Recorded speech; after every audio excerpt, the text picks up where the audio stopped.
Halo, selamat malam pemirsa. Senang sekali hari ini malam hari kembali menyapa Anda di Indonesia Business Forum bersama dengan saya Sally Alexandra. Pemirsa, harga emas sekarang meroket tinggi di angka Rp1.918.000. Jika kita bandingkan dengan awal tahun 2025, ini sudah meningkat pesat sebanyak 25%. Peningkatan ini pasti kita sudah tahu bersama bahwa ada ketidakpastian unstable dari ekonomi global, perang tarif dan perang dagang yang saat ini sedang berlangsung. Tetapi pemirsa, apakah Anda juga menjadi salah satu orang yang ikut FOMO nih untuk mengantri membeli emas? Apakah ini juga adalah pilihan yang tepat? Tantangannya apa saja? Dan apakah harga emas akan terus meroket naik? Kita akan bahas di Indonesia Business Forum pada malam hari ini dengan sejumlah narasumber yang sudah kami siapkan untuk Anda pada malam hari ini pemirsa. Saya akan sapa terlebih dahulu yang hadir di studio saat ini. Yang pertama ada Pak Safir Senduk, perencana keuangan. Selamat malam Pak, boleh dipakai mic-nya Pak? Selamat malam. Oke, baik. Hadir juga bersama dengan kami Pak Arianto Sabto Nugroho Rujito, Direktur Pemasaran dan Manajemen PT Anta. Selamat malam. Dan juga di sebelah kiri saya saat ini hadir Pak Ibrahim Aswaibi, analisis investasi emas. Selamat malam, Pak. Semua. Dan juga hadir di samping saya saat ini juga Pak Arli Kurnia, praktisi bisnis dan keuangan syariah. Selamat malam. Dan juga nanti akan bergabung bersama dengan kami pemirsa adalah Pak Heru Sutadi, Ketua Komisi Komunikasi dan Edukasi Badan Perlindungan Konsumen Nasional. Kita akan bahas hal menarik ini pemirsa, usai informasi ini untuk Anda.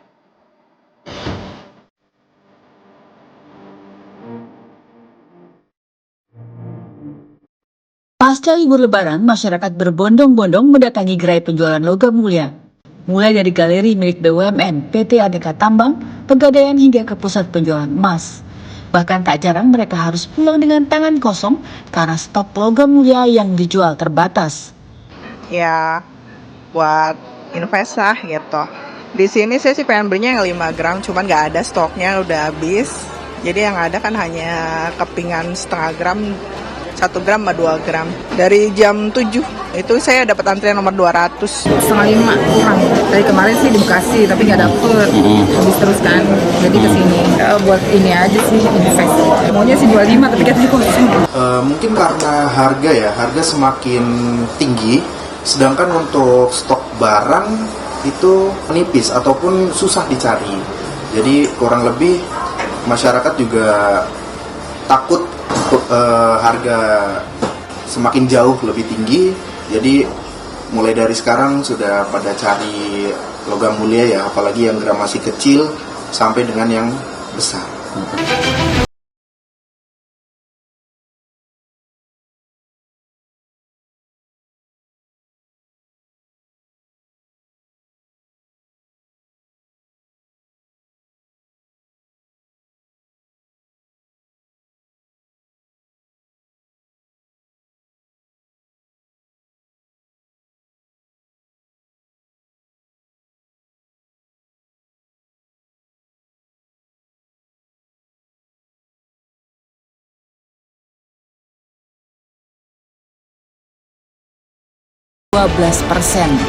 Apakah sekarang saat yang tepat untuk membeli emas?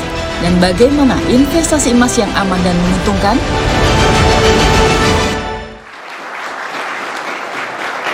Harga emas yang tinggi Rp1.900.000 begitu ya Pak Arianto. Tampaknya antrian cukup panjang tuh Pak, sampai 208 antrian dan stoknya katanya habis. Benar demikian atau seperti apa Pak? Ya, yang kami alami saat ini memang benar demikian.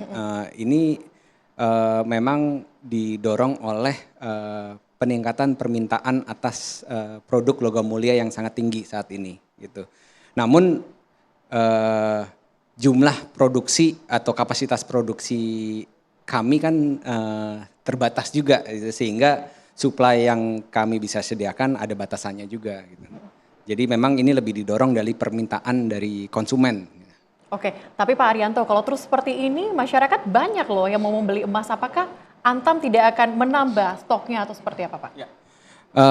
Baik, tentunya kami akan terus berusaha untuk memenuhi permintaan dari pasar. Pertama, upaya yang kami lakukan tentunya untuk mengoptimalkan kapasitas produksi. dari kapasitas yang ada sekarang. Itu yang kita bisa lakukan di jangka pendek ini. Terus kedua juga dalam jangka panjangnya kami berinvestasi kepada fasilitas manufacturing emas atau minting facilities yang baru. Ini rencananya kami akan bangun di Gresik, di kawasan industri Gresik, dan kebetulan satu kawasan dengan fasilitas pemurnian sister company kami PT Freeport di Gresik gitu. Jadi rencananya kita akan ambil bahan baku dari Freeport, emas murninya, kemudian kita olah di proses minting untuk menjadi produk-produk emas batangan yang akan dijual ke pasar. Oke, tapi Pak Arianto, mulai terjadi tren atau kenaikan penjualan ataupun pembelian di Antam ini sejak kapan? Dan yang paling laku yang berapa gram nih Pak? Baik, sebenarnya kalau tren peningkatan ini kami alami sejak mungkin 2 tahun terakhir ini, khususnya tahun lalu. Jadi tahun lalu itu Antam berhasil mencapai volume penjualan sebesar 43 ton. Dan ini tertinggi dalam sejarah Antam gitu. Dan tahun lalu pun trennya juga meningkat dan dari kuartal ke kuartal itu trennya selalu meningkat. Jadi dari 43 ton itu kuartal tertinggi justru kuartal keempat kemarin. Kalau nggak salah penjualan kami mencapai 15 ton di satu kuartal itu. Dan ini juga seiring dengan tren peningkatan harga, lucunya gitu. Jadi walaupun harganya naik, justru permintaannya naik gitu. Jadi bertolak belakang dengan teori ya. Teori ekonomi naik, begitu ya. Oke, kalau kita lihat memang harga meningkat, tapi banyak yang konsumen yang ingin membeli. Pak Arli, kalau Anda melihatnya ini harganya tinggi nih, konsumen berbondong-bondong untuk ngantri membeli. Apakah ini saat dan waktu yang tepat? Pandangan Anda bagaimana? Oke, dari sudut pandang orang awam nih. Sudut pandang orang awam, kita membeli emas itu kan basicnya kan menabung ya. Dan kita sudah tahu menabung itu selalu kan sedikit-sedikit lama-lama menjadi bukit, yang sederhana seperti itu. Itu menabung.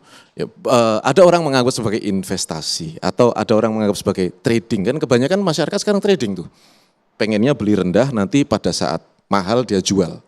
Ya, makanya berbondong-bondong, antre kan gitu. Nah, di kondisi seperti ini saya melihat tanpa knowledge yang tepat itu adalah tidak bijak.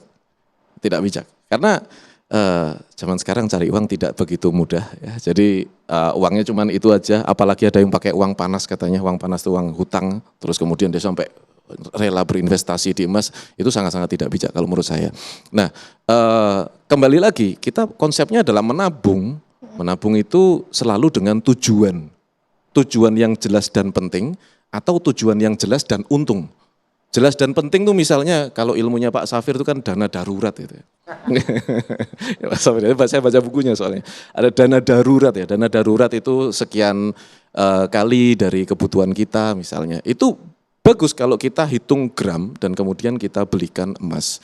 Atau kita mau umroh misalnya, atau kita mau kalau saya ekspansi bisnis misalnya, saya beli mesin atau saya mau apa gitu ya, itu kan investasi yang menguntungkan di bisnisnya sendiri. Nah, saya baru jual simpanan saya. Jadi menurut saya bijaknya ya menyimpan. Kalau everyday saya beli emas karena salah satu perusahaan saya juga bahan bakunya emas gitu. Jadi kita harganya berapapun harus beli gitu. Harus beli. Nah itu beda ya. Kalau masyarakat umum kita mau nyimpen jangan bermindset trading. Karena trading itu adalah perlu knowledge yang berbeda lagi. Ya, tidak sekedar menabung. Demikian menurut saya. Tapi kalau saya menyambung dengan apa yang disampaikan Pak Arianto tadi bahwa stok juga terbatas, Anda bagaimana nih? Katanya membutuhkan emas sekali dengan stok yang terbatas saat ini, permintaan juga yang tinggi. Iya, itu saya tadi juga sempat ngobrol sama salah satu pengusaha emas yang cukup besar di Jakarta juga. Kita ngopi tadi. Kita ngobrol, barang sulit banget Mas Arli. Ya, barang sulit banget sekarang. Akhirnya apa? Ya kita cari barang di market ya yang ada. Ya udah emasnya jual mana saya beli. Iya, gitu. Jadi kita beli dan mereka jual udah mahal Pak Arianto. Antam keluar rilis harga 1,9, di market itu 2 juta lebih. Iya, itu kita beli 2 juta lebih. Jadi yang kita lihat harga Antam di market itu lebih, orang Jawa bilang sak geleme dewe ya gitu. Semaunya sendiri mereka udah jual gitu. Karena memang barang susah. Dan pedagang emas itu kan punya prinsip. Prinsipnya adalah lebih baik lebih baik barang di tangan tidak laku, ya kan, daripada kita jual nggak dapat barang. Oke. Nah itu retail begitu Pak. Gitu. Baik. Oke, Gitu. kalau dari Pak Ibrahim bagaimana pandangan Anda Pak? Saat yang tepatkah untuk kita membeli emas di angka 1,9 ini Pak?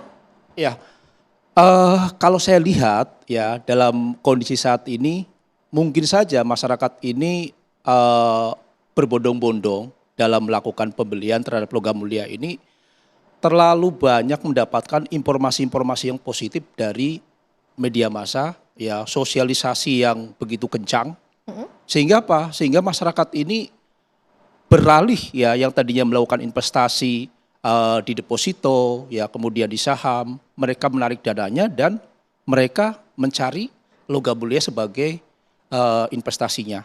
Nah, yang paling menarik memang saat ini banyak masyarakat yang kalau kita bilang FOMO ya. FOMO, Jadi mereka itu latah.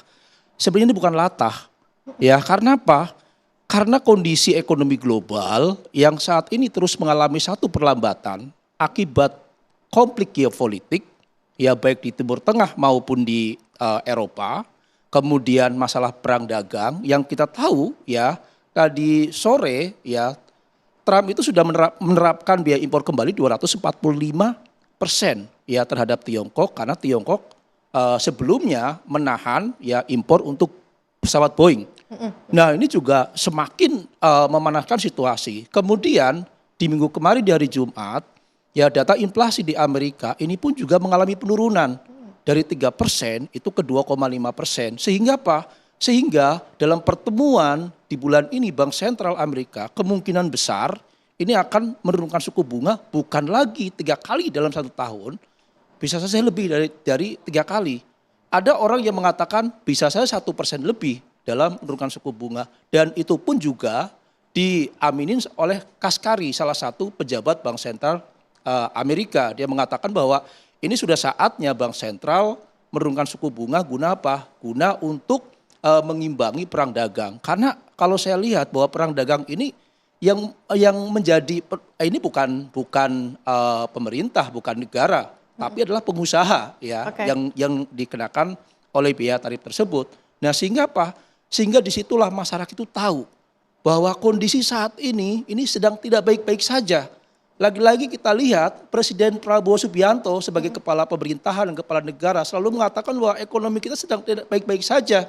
Akhirnya apa? Dibentuklah ya bullion bank di situ kan. Tujuannya mereka tahu bahwa ini larinya bahwa ini akan ke depan ya kondisi seperti ini harga emas dunia itu pasti akan naik. Nah, cara satu-satunya cepat-cepat bullion bank sehingga apa?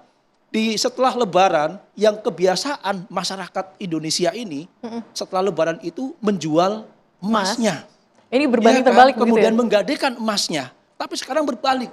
Mereka melakukan pembelian. Saya tidak tahu apakah itu yang digunakan uang dingin, ya uang yang istilahnya tidak terpakai, atau uang pinjaman, ya atau uang jual tanah, jual rumah, jual sawah, kita nggak tahu. Tapi apa? Ini indikasi dari perlambatan ekonomi, ya akibat daya beli masyarakat mengalami penurunan. Itu, Mbak. Oke, Pak Ibrahim, saya tarik apa yang tadi sempat Anda sampaikan bahwa dari mana uang yang digunakan untuk membeli emas ini? Mungkin dari Pak Safir bisa menanggapi, sebenarnya kalau kita menggunakan uang panas yang sempat disampaikan, apakah ini adalah hal yang baik, hal yang bagus atau bagaimana semestinya? Enggak gini, kita lihat aja deh, orang gajian terakhir kapan? 1 Maret toh. Ya terus mereka dapat THR ya 15 Maret, 20 Maret gitu ya. Terus Lebaran nih kan ada 1 April, mungkin pemasukannya pertama dari situ tuh ada gaji, ada THR. Jangan lupa gaji habis kan buat bulanan toh, gaji habis bulan-bulanan. Nama THR juga nama aja THR, tunjangan hari raya. Dipakai untuk apa? Keperluan hari raya kan begitu kan. Kebetulan ada lagi. Jadi kalau pertanyaannya uangnya dari mana, saya juga nggak tahu dari mana gitu. Jadi besar kemungkinan adalah itu adalah uang panas. Diambil dari mana?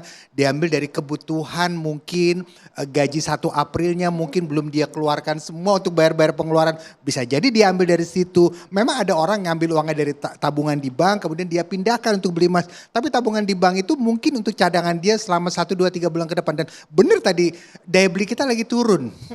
Daya beli kita lagi turun. Jadi pertanyaannya sekarang itu uangnya itu uang panas apa dingin? Besar kemungkinan bisa jadi itu adalah uang panas sebetulnya. Dan dalam perencanaan keuangan saya selalu bilang bahwa kalau emas itu sebaiknya dijadikan tempat untuk kita store value aset lah namanya itu. Jadi aset atau kita mengalihkan uang kita untuk dijadikan aset dan kalau bisa tidak usah dijual selamanya. Kecuali kalau kita kepepet gitu. Kenapa? Karena kalau Anda mau jual beli nggak usah di emas. Ini serius banget, Anda bisa lakukan itu di saham. Lagi turun banget loh. Saham itu lagi turun banget. Cuma kebanyakan orang ketika dia beli emas pakai uang panas. Dan karena itu uang panas besar kemungkinan bulan depan itu uang akan dipakai lagi. Dan ketika uangnya dipakai lagi dia udah keburu beli emas.